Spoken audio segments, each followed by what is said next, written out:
Dans la plupart des groupes de travail, et c'est encore plus vrai dans les réseaux, moi j'ai identifié 4 types de profils.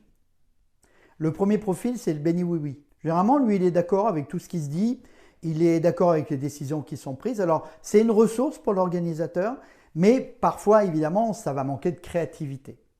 Le deuxième profil, c'est le rebelle. Donc lui, généralement, il n'est pas d'accord avec ce qui se dit, il n'est pas d'accord avec les décisions. Alors parfois, ça peut être un petit peu encombrant dans une organisation, mais en revanche, quand c'est positif, c'est quelqu'un qui va souvent être force de proposition.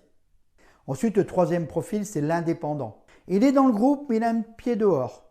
Il aime bien avoir ses propres avis, faire un petit peu les choses de son côté.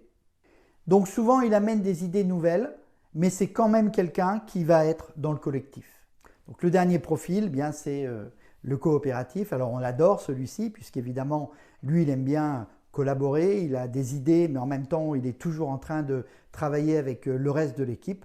Donc c'est vraiment une ressource pour la gouvernance et pour l'organisateur dans un réseau.